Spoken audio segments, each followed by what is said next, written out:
Okay, so we're going to start with a recap of what happened in the last three sessions, and then we're going to discuss, generalize everything to degree and see what happened. Okay, so yeah.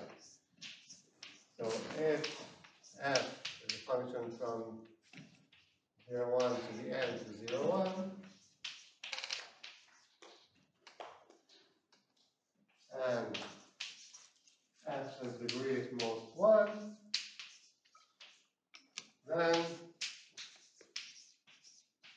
f is one of the following functions, 0 or 1 or xi or 1 minus xi.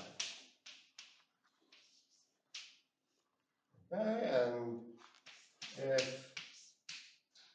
f is only epsilon close to degree 1,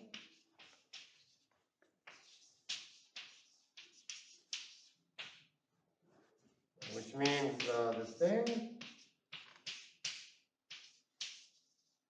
and here phi can be any constant.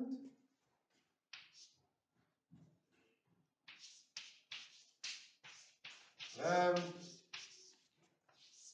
f is order epsilon close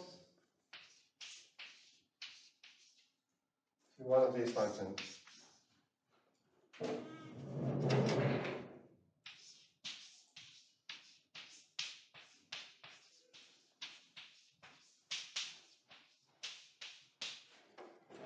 Okay, so this was the FKN theorem. Now we had also the biased FKN theorem. So if f is from 0, 1 to the n mu p to 0, 1, where p is multi-half, and it's close to degree 1, then f or 1 minus f is close. So originally we wrote a maximum, now I'll write a sum. Goes to xi1 plus xim, where m is at most, let's do something else, m choose 2, p squared is order epsilon, and all such functions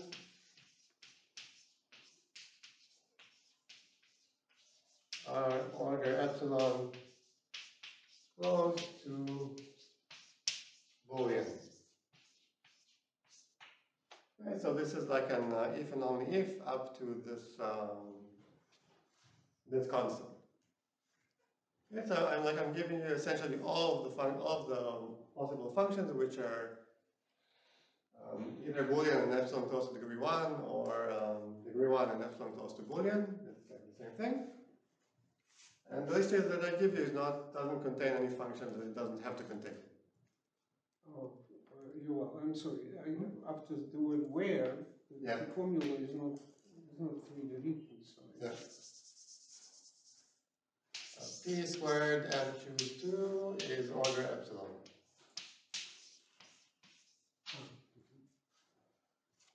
Okay, and there's a corollary.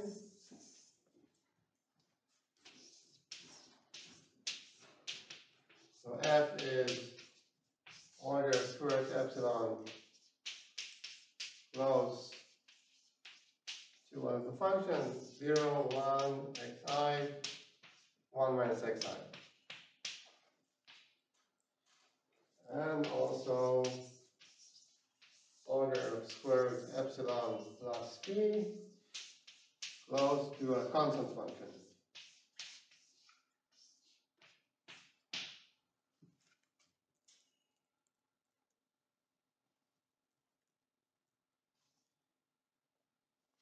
Okay, so I didn't express it quite in this way, but you can, this follows from this, because but xi is p close to constant. Okay, so this was for the cube, and we also had a version for the symmetric group. So if f is a function from the symmetric group to 0, 1,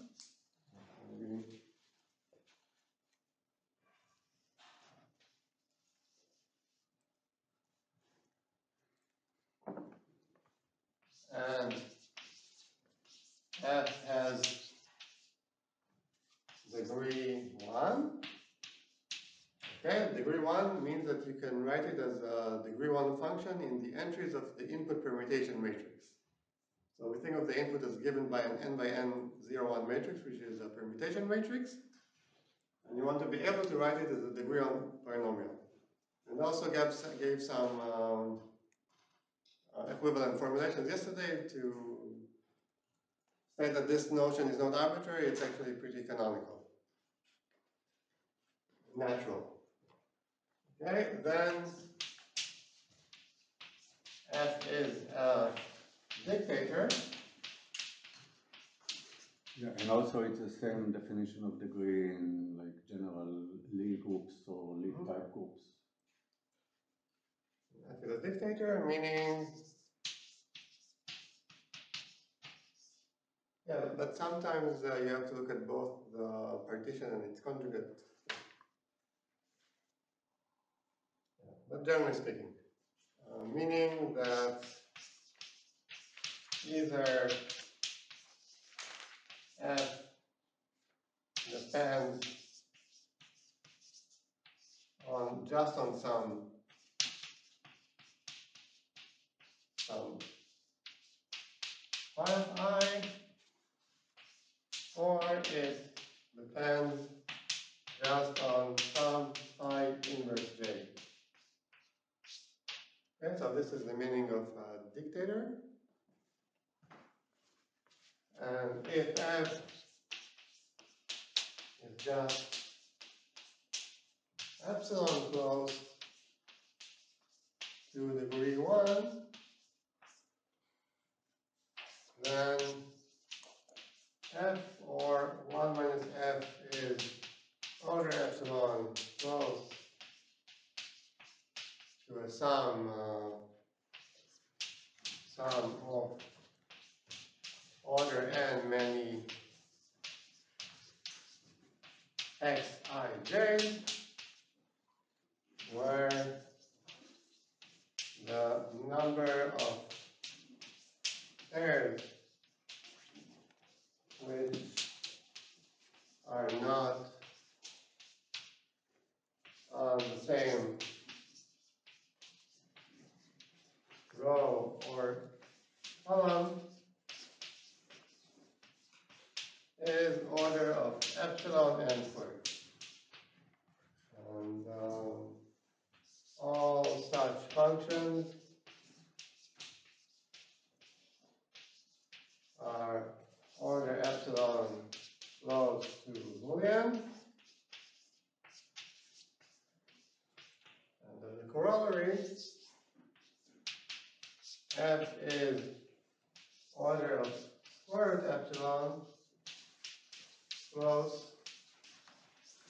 to dictator. Okay, so this is the recap of all that we have seen so far.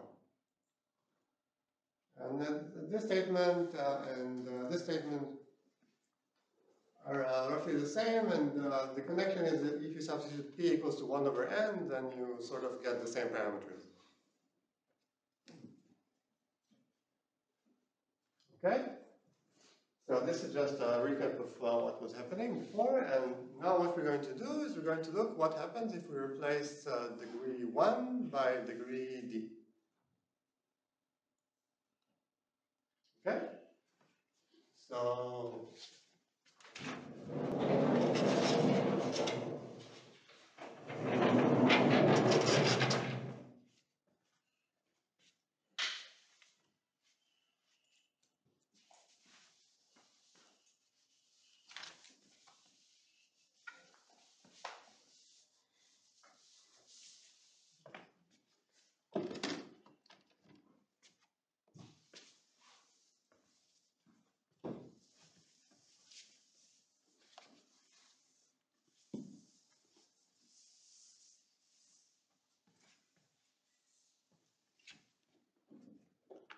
Okay, so I guess the first thing that we can ask is what are the Boolean degree D functions on the cube?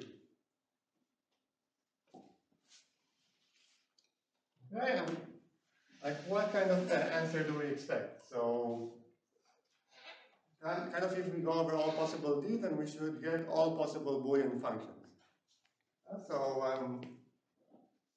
Like you can't really expect to have for every D a list of all the Boolean degree D functions, because this would be like a list of all possible functions, which is too many. Okay? So in the particular case of degree 2, then you can make a list of all the Boolean degree 2 functions. I don't remember it on top of my head, but it's not very long. Okay, so in that case it's possible. But in general, it's too much to hope for, and instead we can write some properties of degree D functions which are not tight, but they're quite tight or something. So there's just, forgive me now, but there's just in the Boolean degree D depends on how many variables? Yeah, so this is one of the, yeah. So which Boolean functions on 0, 1 to the n have degree D. Okay, so if f has degree D,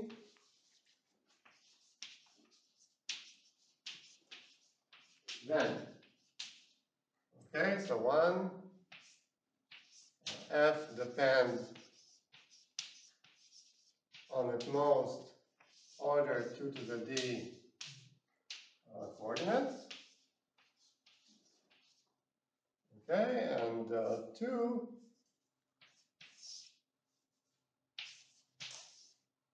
f can be computed by a decision tree of depth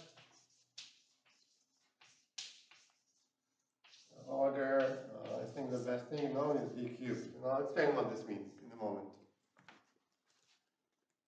Okay, so this little node is small. It's one. This is the first little node is small, right? yeah, it's like 4.5. But like I said, we don't care about constants. No, but for D equals to each. For D equals to, we use a different bound. The D times 2 to the D minus 1, which is 4. And then you can just do enumeration like by hand or on the computer. So we don't know the optimal value of this constant, but I mean, this is somewhat interesting, but in general, we don't care about constants. So you do know the right order of rows. Yeah. So maybe like the first time you see this 2 to the D, it seems like it's a degree D function. It should depend on like D variables, polynomial D variables. Where does this 2 to the D come from? But in fact, it's possible to construct a function which depends, is degree D and depends on exponentially in D many variables. And how does this function look like? So it's a decision tree. So you start at x1, okay, and you see whether it's equal to 0 or to 1. If it's equal to 0, then you go here. If it's equal to 1, you go here. Then you ask about x2. Is it 0 or 1? And you ask about x3. Is it 0 or 1? And let's say we want to do step 3, so we put here different variables. Okay, now it turns out that this function, it has degree 3. Okay, so let's say the inputs are 0, 1, so this function is equal to x1, x3, x5, plus x1, 1 minus x3, sorry, it's not x5, it's x7, x6 plus 1 minus x1, x2, x5 plus 1 minus x1, 1 minus x2, x4. Okay, so you can see it has, this one has degree 3 and depends on several variables, and this way you can get 2 to the d minus 1. You can improve this by a constant factor by doing some better recursion, but again, if we don't care too much about constant factors, then this is good enough, and this explains where this exponential ID comes from. Okay, but this result, it's interesting, but there's like an exponential difference in the parameters. So if all I know about a function is that it depends on order 2 to the d coordinates, then it might have degree order 2 to the d. So this is not a very tight property of degree d functions. This property is a lot better. Okay, so we can show that f can be computed by something like this, where the depth is d cubed. And conversely, if you have something which can be computed by the symmetry of depth d cubed, then its degree is at most d cubed. So here it's a lot tighter. It's only off by this binomial factor. And this d cubed, it's believed it should be d squared.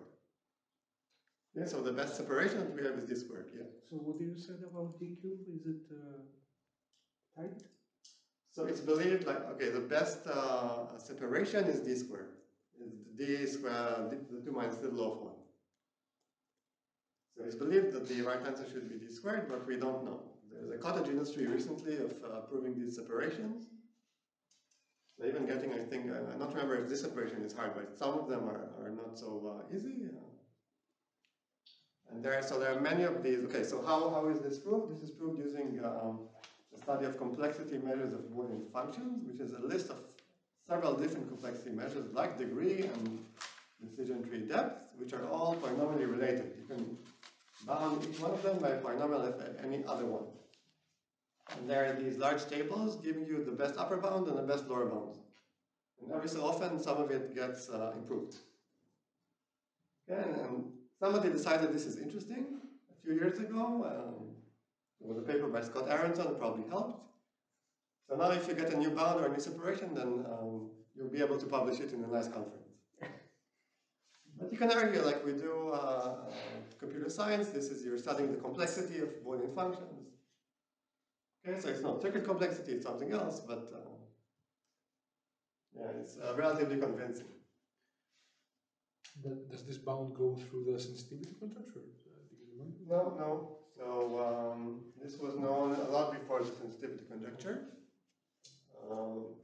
Yeah, so I have some follow-up work where we proved sensitivity theorems for other domains, and I was trying to find out if there were any applications of the sensitivity conjecture, and I couldn't find anything. So I think it was known that you can bound it like an exponentially, and this is good enough. So now some of these conjectures they attract a lot of following, but kind of for no reason. So it's good to know that this thing is true, but it doesn't actually have any application that I know of. But still, people were very excited. Anyway, so I'm not going to explain. For a long time, people try to solve it, and then it was solved. It's exciting, and also the motivation is that often when you can't solve something, it's because you need new techniques, and the new techniques. I mean, no, but this wasn't the case. It was anyway. We're not going to have a discussion now. But talk to me. I have strong opinions about these things. Clear. They're not popular in our community. Yeah, I'm not going to explain all of this. Maybe later. So yeah, how do you prove this thing? So you can prove this with the factor d here by considering the influences of variables. So I don't know, did non-defined influence probably? So you can show that if a function has degree d, then its influences must be multiples of 1 over 2 to the d minus 1. This is because you can take a derivative, and now the influence is the norm of the square root of the derivative. And now you can use some induction, or it's a known property of Reed-Solomon, Reed-Muller codes. Anyway, so it's something not hard. And the total influence is D, so you divide the total influence by the minimum no zero influence, and you get a bump. If you want to get this, you need to do something else. But, same sort of idea. And here you have to use this really nice theory of complexity measures of Boolean functions. So there are several measures that you have to consider, and you have to relate them, and this is how you get it. It's very nice. If you've never seen it, then it's really very nice. But it's kind of, this is a zero error statement, which is kind of what we don't do in Boolean function analysis, where we always care about approximation. And this is why I'm not going any further into this. Okay, so before going on to the analog of the FKN theorems, let me just say something about Boolean functions on the symmetric group, which have degree D. Okay, so I don't know of any reasonable way of stating that such a function depends on a few coordinates, because even a degree 1 function, it could, let's say a degree 2 function could depend on many coordinates. So, I'll give an example.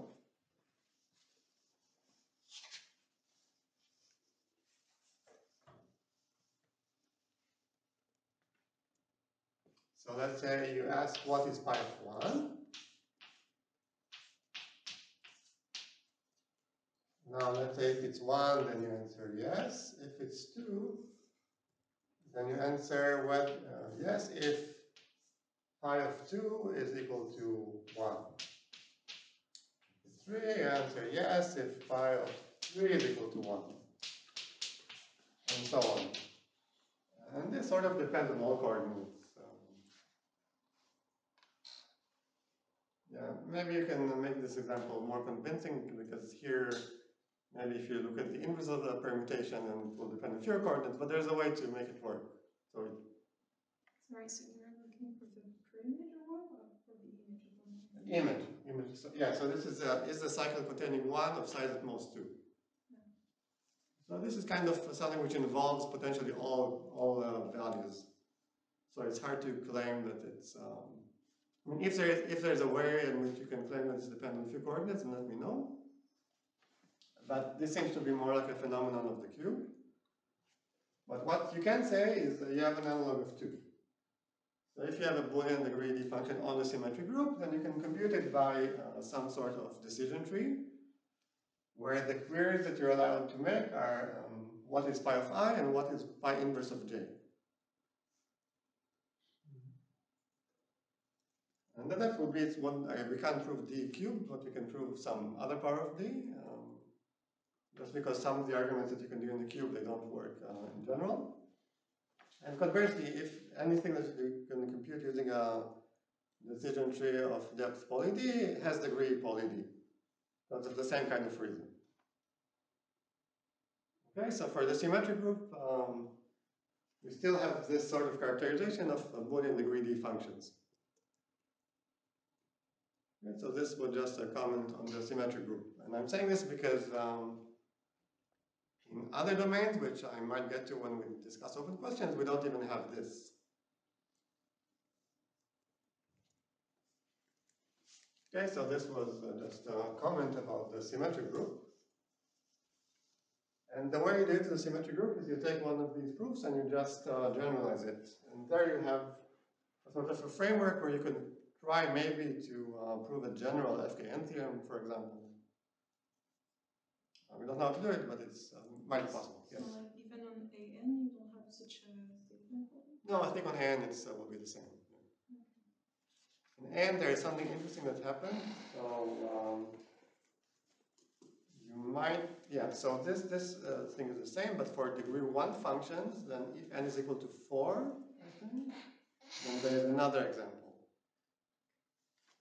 As you can show, there is representation theory argument that shows that if n is at least 5, then there cannot be anything different because you won't be able to distinguish.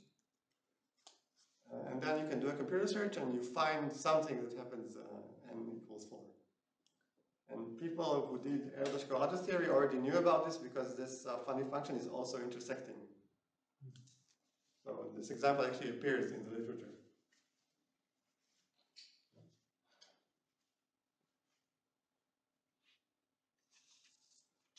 Yeah, and we were interested also in domains which are not groups, but like quotients of groups, like the perfect matching scheme.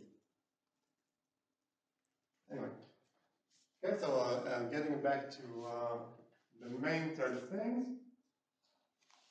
Now we're interested in the analogs of the FAN theorem, and we're only going to discuss the case of the Boolean cube because nobody bothered to do it for the symmetric group yet. Okay, so what would be the dream theorem in the case of the Boolean cube? Let's say that we think of the uniform cube. Sorry, I have a question Yeah. about symmetric group. Yeah. Can you characterize purely Boolean degree 2 of symmetric group? Is it no? Or is it so awful that nobody bothers? Yeah, so I don't really know how to do it. So these techniques, they don't give you this, and I'm not sure how to do this exhaustive search. So we had a paper where we had to do something of that sort. I mean, not homogeneous, but we wanted to characterize all the intersecting families, given that they have they correspond to degree 2 functions. And we could prove some concrete bounds that were enough to do something. But in the end, you still needed to do some computer search for small n, like 7 or something. Yeah, so even classifying all the Boolean degree 2 functions on a symmetric group, homogeneous or not, it seems more difficult just because it's not clear how to do it by hand and you can't do a computer search, but it's probably possible. Yes, I don't know how to do it, but the homogeneous case I haven't tried. Maybe it's easier. Like, I'm not sure, maybe you shouldn't expect to have any Boolean homogeneous degree 2 functions. Yeah. It depends if you were 0, 1, 1 minus 1. Yeah, it's a lot harder to work with. Any more questions?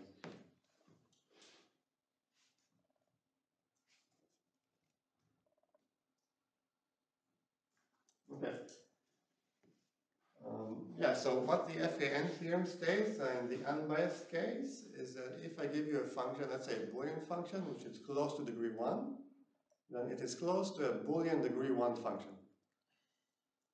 So what would be the degree D analog? So if f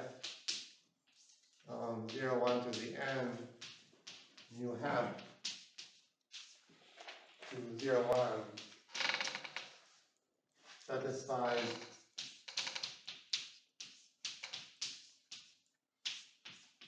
f greater than d squared is epsilon, then f is order epsilon close to a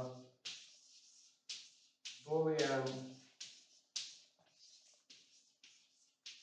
degree D function.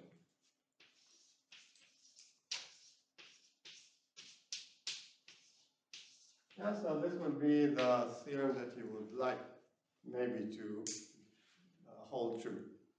Now, is this true? What do you think? I think it should be formulated in terms of juntas. Right, so this theorem was proved where what was actually proved that this f is close to a junta. This is this Kindler-Safa theorem. We have half the authors in this room.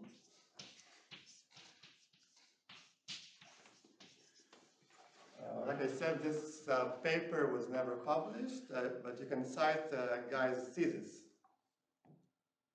So this is sort of referee publication. But it's not formulated this way, it's formulated as f is close to a junta. But actually, given this, you can do some compactness argument and get this formulation, which I find more natural. So maybe you screw up the constant, but... But it's not immediately clear why close to junta means close to this. it's like one paragraph, maybe 2 sentences. To a junta with how many? Exponentially large indeed. Yeah, some kind of polynomial vector constant inverse. Yeah, so sort of you can think of maybe you want to run the proof of Friedgut's junta theorem and hope for the best, and this will give you exponential dependence on D, like in Friedgut's junta theorem. Yeah, how do you prove this theorem? So by now we have many proofs. You can try to prove it the same way that I proved the FAN theorem, by isolating the variables with high influence and substituting bias for them to get rid of them. Yeah, maybe it doesn't work, but let's imagine that it works. And now you're left in the case where all of your variables have low influence, and you want to show that the function is close to constant. So now you can do this this Gaussian approximation and hope for the best. And this would work, but it won't give you order epsilon. It will give you some power of epsilon, I think. Okay, this Gaussian approximation, now it's called the invariance principle, but otherwise it's the same. Okay, so this proof works, but it doesn't give you the right dependence on epsilon. If you want the right dependence on epsilon, then I think originally it was an induction on N, but you can also do an induction on D. Yeah, like now, every year I come up with a different proof when I want to present it, so there are many ways to do it, but none of the ways is particularly non-technical, so I'm going to skip it. Well, I'm confused. But when you isolate these influential variables, so isn't that you will not have deal with them, but 2 to the deal? Yeah, that's fine. Yeah. Right, it's even worse, because you need a... Yeah. So you have exponential indeed, but that's okay. It doesn't depend on n. And indeed, it could depend on the coordinates, so that's fine. So you'll have to get some exponent.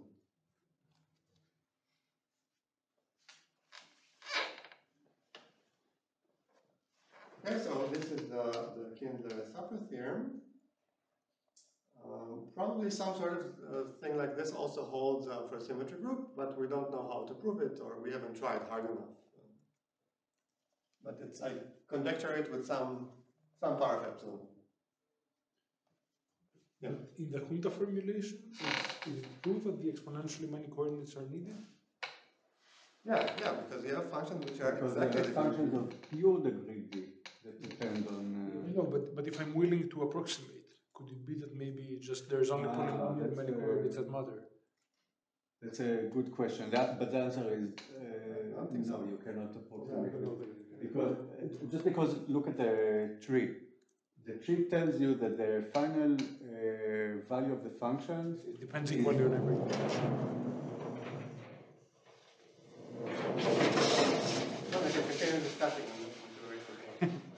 But this I gave as an exercise in my class, so yeah, it's not the case. Yeah, so this decision tree, it really depends on all the variables. So you can forget many of the variables, but you'll then, like, let's say you forget half the variables, you'll be wrong with probably 1/2. So it won't help you.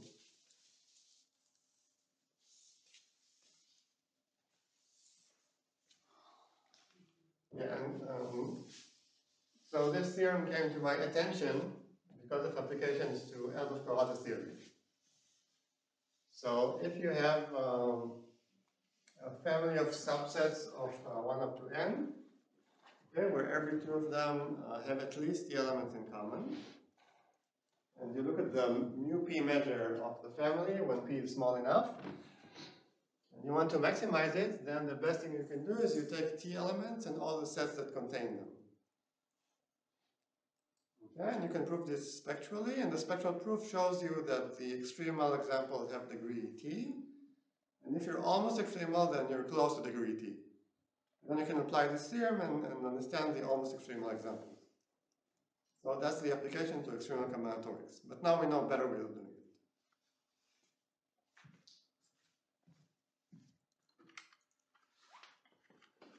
it. Questions?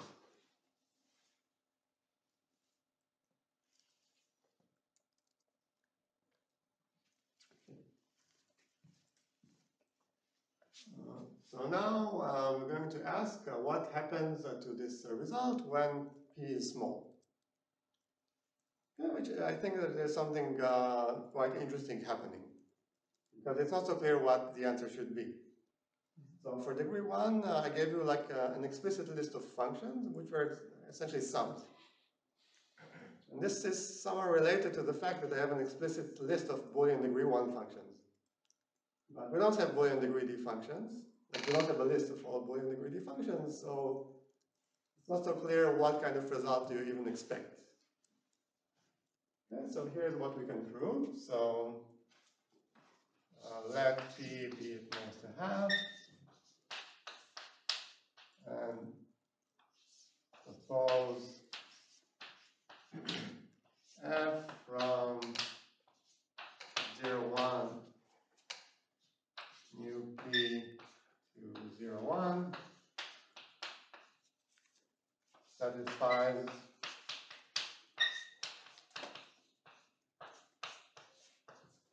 f larger than d, and d is constant. So let d be constant. And everything that I write, there will be dependence on d, but not on p. All the dependence on p will be explicit.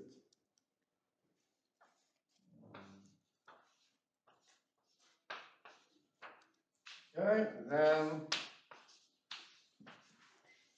f is order epsilon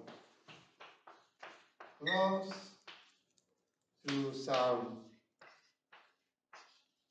this time it's going to be a real valued function, some real valued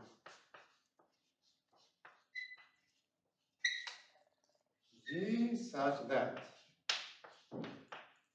Okay, so g has degree d.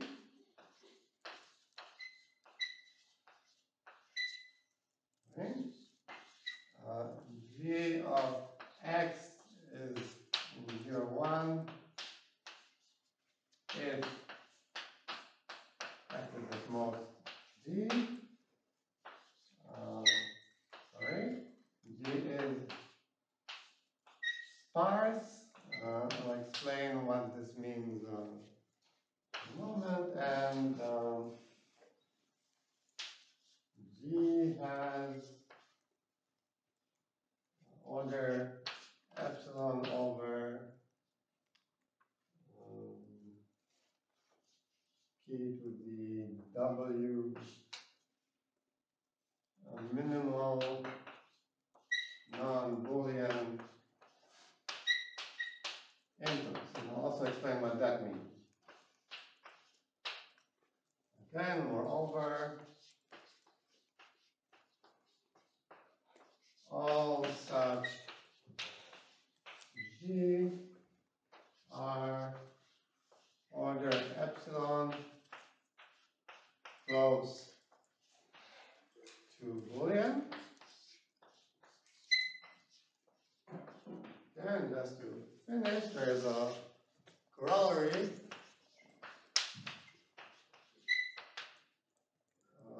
F is order epsilon to the CD plus P close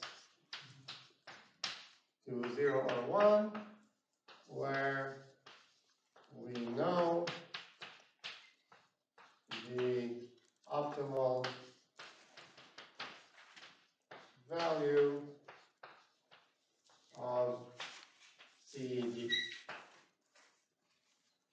Again, this is, here I should say, this is joint work with Yuval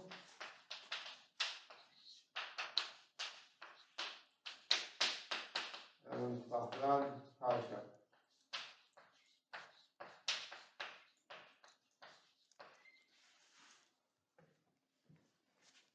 Okay, so I haven't even finished writing the statement. Okay, so what's happening here is I want to say, okay, here's some kind of list of functions, which is not the list of all functions. So I want to approximate f by some function from a small family, where every function in this small family could be my function f, essentially. Okay, so here I start with the Boolean f, but you can take all the functions in this family and turn them into Boolean, and then it will be the same. Now, of course, you could take as your family of functions all the functions which satisfy the assumption. Okay, then of course it will be like meaningless, but we want some explicit list of functions. And it's not mathematically clear what does that mean, an explicit list of functions. So for me, this explicit list of functions is useful if you can deduce from it something interesting. For example, this kind of corollary. Yeah, so this list is explicit enough so that we can prove this kind of corollary, and we can even find the optimal constant. Okay, so it's useful for something. That's how we know that this explicit list is meaningfully explicit. It might be that you can prove an even better structure, that like we don't actually need all these functions. You can find like an epsilon net inside, which will be useful for something. But we haven't tried because like for every application that we were caring about, then this was explicit enough. But we know that, yeah. What is the value of this constant CD or low? Yeah. So it should be the you're looking at the degree D polynomial, okay, which the first CD values have to be 0, 1, starting with 0, and the value at 0 is different from the value at 1. Okay. So this is the best construction. From this you can construct an example, and this is the best construction. So it's implicit in a way. Yeah, but I mean there's no. Yeah. So I'm essentially giving you the best construction and using some Ramsey something. It was often.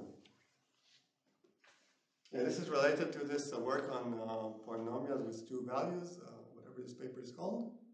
But here it's a bit different because we want a polynomial to be different between 0 and 1. Yeah, some classical area of study which comes up sometimes. Okay, so what I'm going to do now is I'm going to explain what's going on and also to define what this sparse means. And yeah. I'm not going to prove this, but this is proved using the same approach that we saw for the biased FKN theorem. You do a reduction to the unbiased case and you apply an appropriate agreement theorem, and then you hope for the best. And I think you need to do something.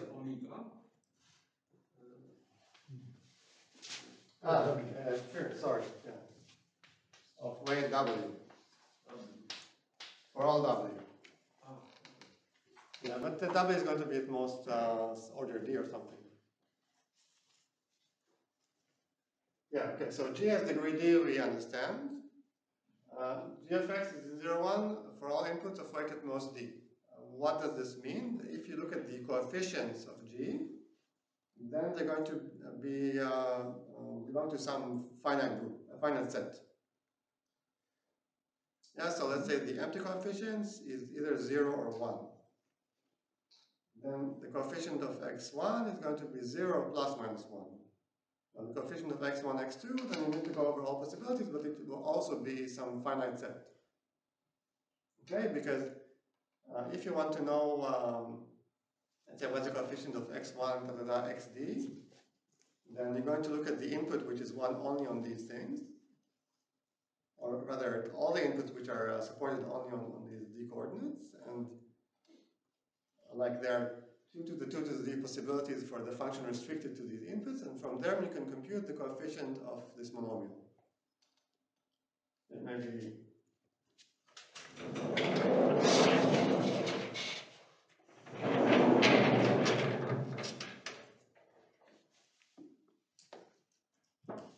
do it again.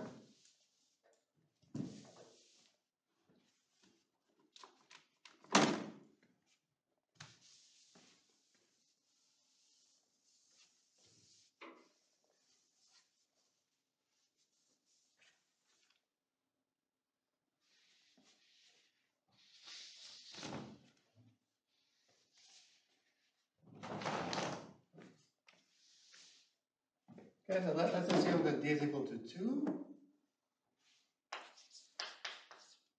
then my polynomial g is like c plus c1 x1 plus cn xn plus c1 2 x1 x2 plus then if I substitute 0, then I get 0, 1, so c is in 0, 1. Now let's say c is equal to 0. Then now substitute the input, which is 1 only at the coordinate x1. Maybe we don't even need to assume this, so we know that c plus c1 is also in 0, 1. And c plus c2 is also in 0, 1. And if I substitute the input, which is 1 on both x1 and x2, then I know that c plus c1 plus c2 plus c1, 2, this is also in 0, 1. Now if you go over all the options of all the choices of 0, 1, then you'll get finitely many possibilities for each of these coefficients. Okay, so we say that this this expansion is quantized.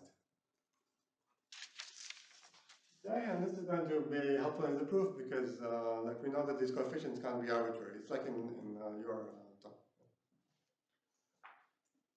Okay, so this is like what where this comes from, and sort of you cannot hope for handling bigger inputs because your polynomial is only degree d. So this is like the best promise that you can hope for.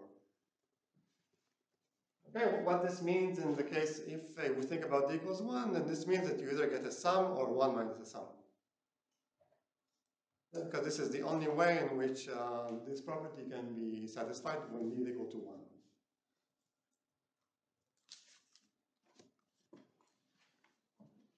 Okay, now the sparsity, so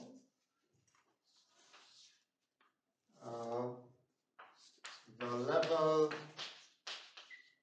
P support of G has size order 1 over P to P, okay, which means that if we, let's say, look at the coefficients Ci, then they're at most order 1 over P of them, which are not 0. And if I look at the coefficients Cij, then they're at most 1 over P, order 1 over P squared of them, which are not 0. And moreover, let's take the example t equals 1. At most order 1p of C11, C12, C13, C1n are non-zero, and so on.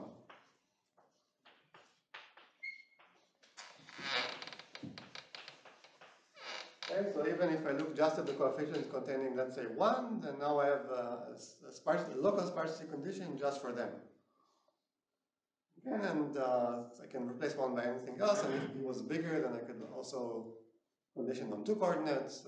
Like I won't write it in full, but this is the sparsity condition which appears in the TCS/combinatorics literature under some other name, which I don't remember, but in some papers of, for example, Shachar Lobet, around this Khan-Kanai conjecture. So this is actually also appears in some other places.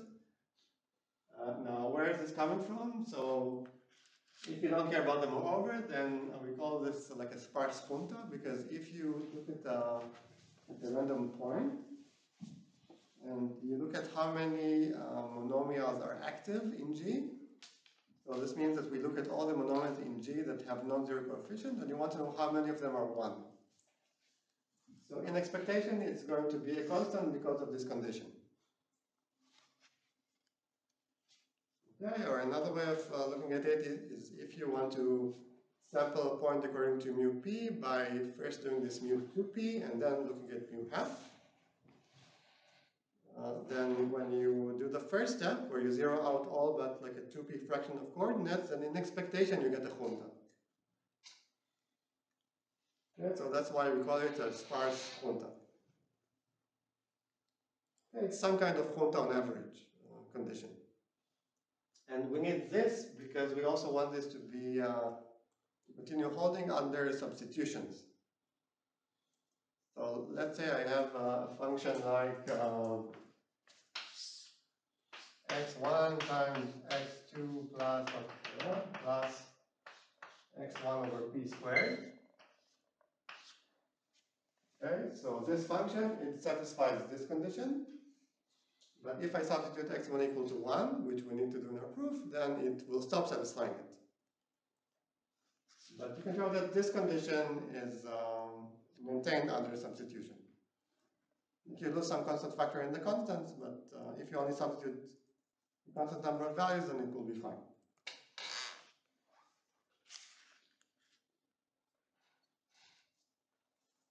Okay, so this is this sparsity condition.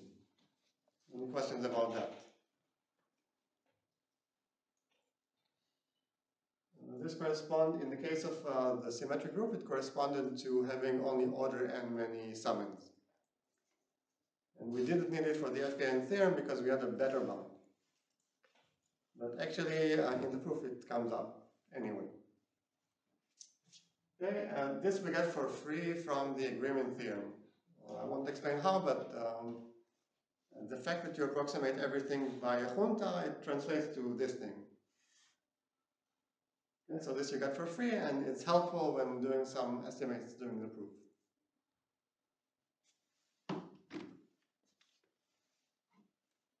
And I think we also need it to prove them all over.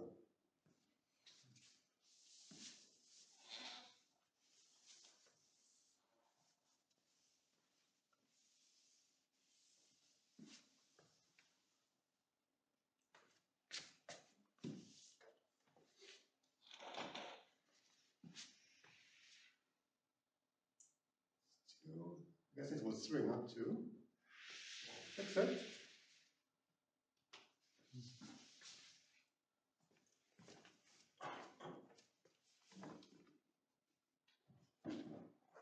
This was actually 2, and this was actually 3.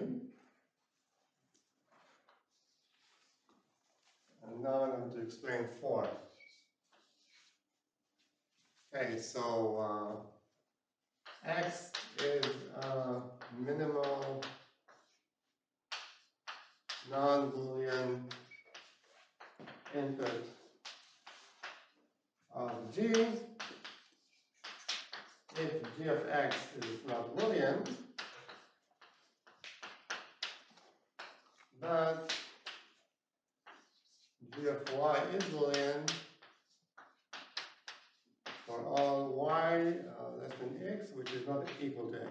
So if you change ones to zeros, then you always get something Boolean. I'll give an example.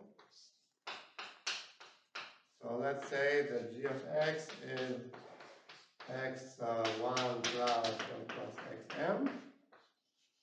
So what's an example of a non-Boolean, minimal non-Boolean input? Or ones? That's not minimal. Minimal. 1, 1, 1. 1 plus x2. Yeah, 1, 1. So then the minimal non-Boolean input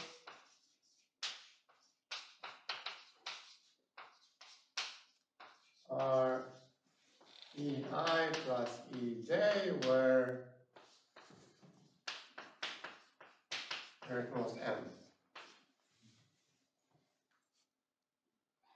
Okay, so in the case of d equals 1, then this is how we get the bound on the number of summons. And you want this epsilon over p to the w, because if you take a union bound on what's the probability to see something non-Boolean, then it will give you order epsilon. This is where this p to the w comes from.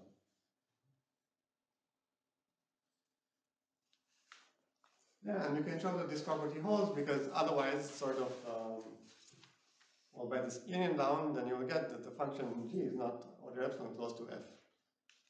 In order to reverse the union bound, we need to use property 3. And this is how we use property 3 to reverse this union bound.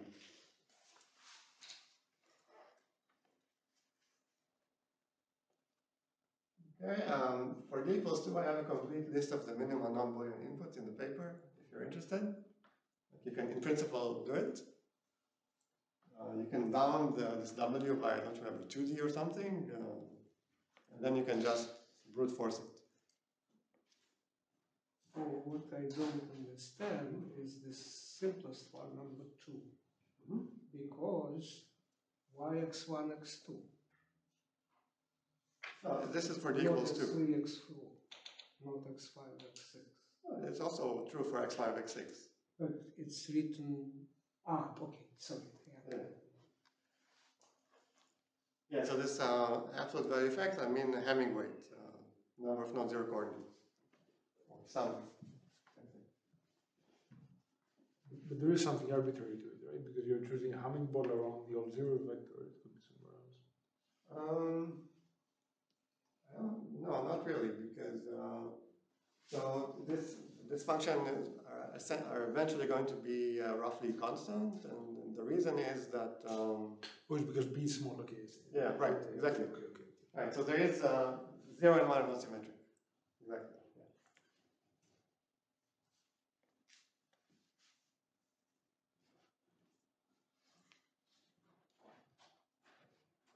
Yeah, so if you give me any Boolean function which is close to degree d, then by doing this agreement business, like restricting to a random subcube and approximating by a junta and then pasting everything together, then you essentially get this structure. Like you have to slightly fix it, but this is essentially what you get. And then you can show that every function of this form is actually close to Boolean. Or if you round it to Boolean, it will be close to degree d.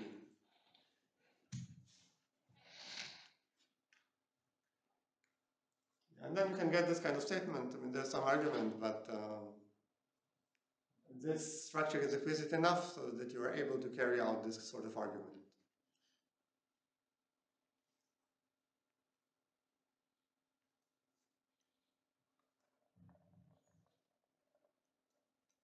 Yeah, so this is the degree D analog of the biased FKN theorem, or the biased analog of the Safra theorem, the complete square.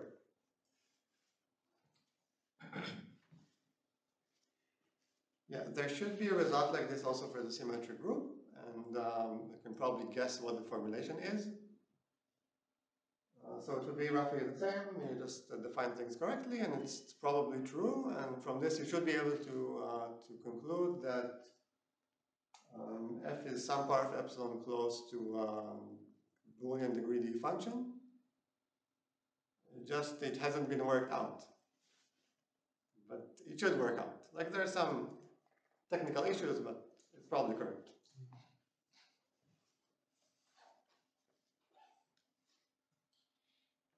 Yeah. So questions about this?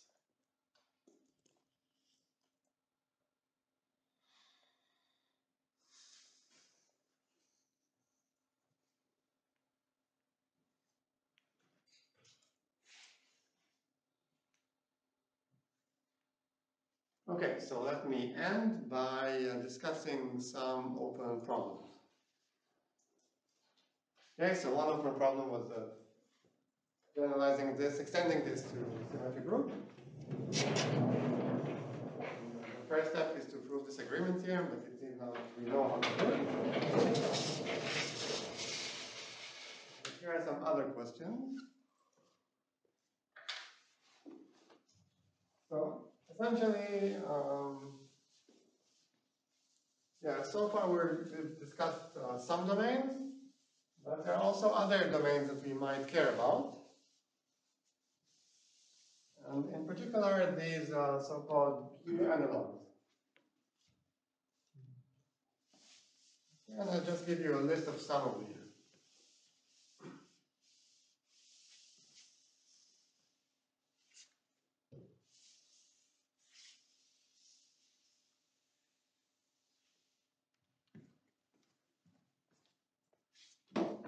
And some of these domains, they actually show up in real-life TCS applications, so it's not completely made up. You know, sometimes we just make up our problems so we have something to work on, or because it's natural given what we already know. And it is going to be to some extent like this. But these domains, they actually do pop up in applications. So there might be a reason to do this. Then the first example is the Grassmann scheme, which is the Q analog of the Johnson scheme. Okay, so let's start with the Johnson scheme. So the Johnson scheme, J and K. This is the collection of all K subsets of N. It's called a scheme because it's an association scheme, whatever that is, which means that in some sense its representation theory behaves as if it was abelian. Okay, and in particular, in the same way that the cube, which is a Hamming scheme, we have a partition into levels, and the same holds here. Okay, so here we can think of the input as a Boolean vector of length n and weight exactly k. And we can define degree in the same way as we did for the symmetric group. We also have a canonical representation as a polynomial where no monomial is identically zero, it's multilinear, and if you sum all the derivatives, you get 0. So it will be generated by multiples of x1 minus x2. And this will also give you the degree. And we also get the degree from this representation theory business, but anyway. You can just think of the degree as the smallest degree of a polynomial, which represents the function. And now you can ask all the same questions, and you essentially get all the same answers. Yes, sometimes you need, okay, so if it's a degree, Boolean degree 1 function is a dictator unless k is equal to 1 or n minus 1. We have an FKN theorem for constant p. Here p is k over n. We have the biased FKN theorem. Boolean degree d functions, they essentially look like these decision trees. We have a Kindle-Saffa theorem proved by Keller and Klein. This biased Kindle-Saffa theorem, it extends to Norton scheme, so it more or less behaves the same, unless k is very small. I have also some work on how small k needs to be in order for some funny things to happen, but we'll not discuss it. So this is the Johnson scheme, and essentially it's the same as mu p with similar to 0, 1 to the n respect to mu p, where p is k over n. And this similarity can be made formal by a coupling which relates these two spaces. Okay, so to sample a point on the slice, you can sample a point here, and then if it doesn't have weight exactly k, you take a random subset or superset. Okay, this is an idea of Naum-Lifshitz, and using this you can more or less derive everything that you know on the cube. You can extend it to the slice, to the Johnson scheme. Okay, so we know everything here. Now the Grassmann scheme, which comes up in theoretical computer science, and also comes up in other places. Okay, so now Q is a prime power.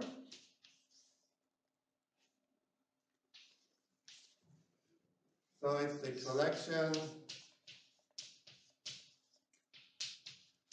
of all k-dimensional subspaces of fq to the n. Okay, now if you substitute q is equal to 1, then you get the Johnson scheme. In what sense? So take any kind of quantity that somebody is interested in, for example, the size of the number of points in this scheme. The eigenvalues of the Laplacian, which I haven't defined, but you can define. So take any of these quantities here and write it as a function of q, and now you take the limit q is equal to 1, and you will get the corresponding quantity here. There are some explanations of why we expect this to work. It's like this is working over the field with one element. But anyway, yeah, so this is why it's called, one reason why it's called a Q element, because you have to put in powers of Q somewhere, and then you get the same quantities. Yeah, and here sort of the questions that you have to ask are different. The reason is, if you look at the dimension of the Fourier degree D part, so like if you count the number of Fourier coefficients of level D, then here it like enter the D, and here it will be exponential. We'll go exponentially in n. It will be q to the n d or something. Yeah, so because of this difference between n and q to the n, then they behave rather differently. And in some senses this is easier, in other senses this is more difficult. From the perspective of this mini course, we don't know almost anything about the Grassmann scheme. So even the question of Boolean degree 1 function. So which Boolean functions have degree 1? We have to define to a degree, so just in a moment.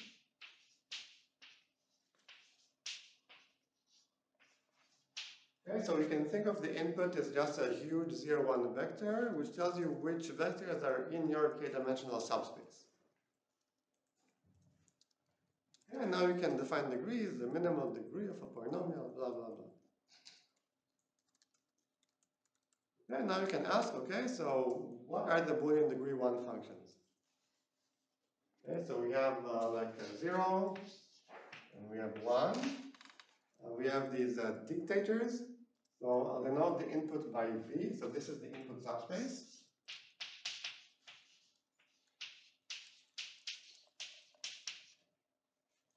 So x in V is the degree 1 because it's just one coordinate. This is like a dictator.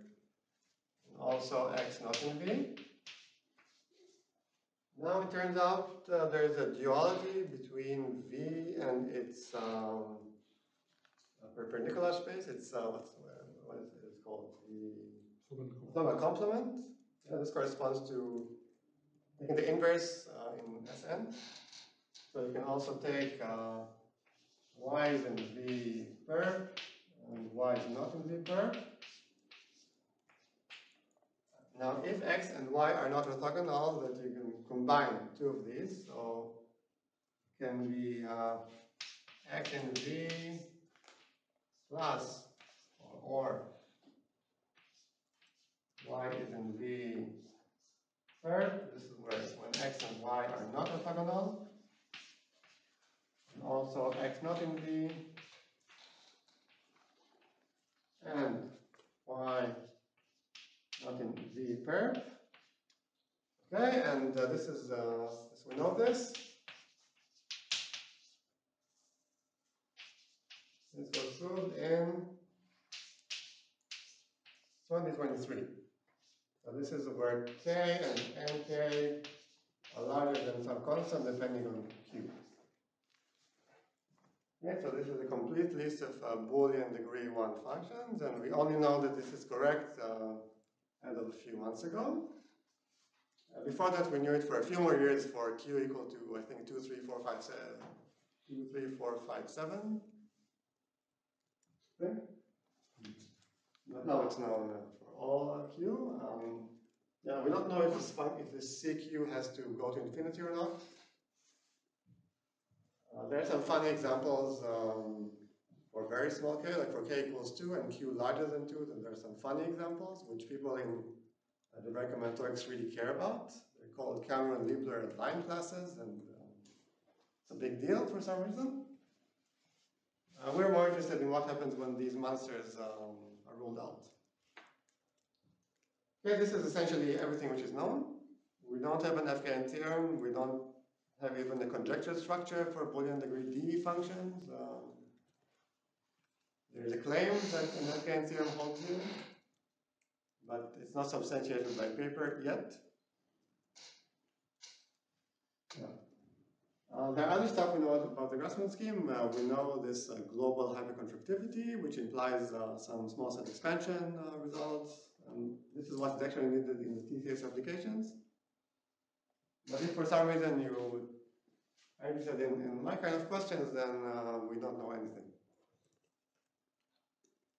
Okay, so this is one example of a Q analog domain, and maybe the other prominent example is these matrix groups, like GLNFQ, SLNFQ, all of these matrix groups, which are sort of analogs of Sn.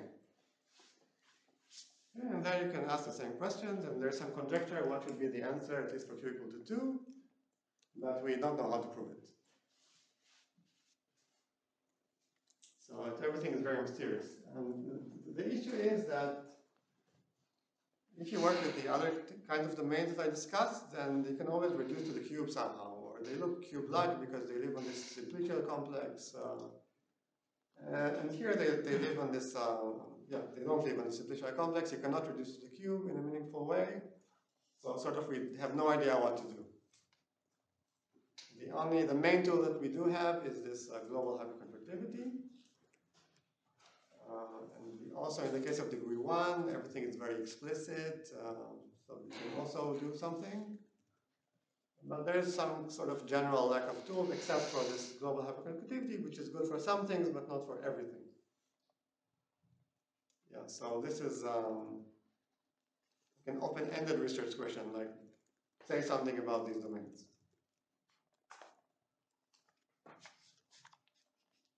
Okay, I think this is a good point to end.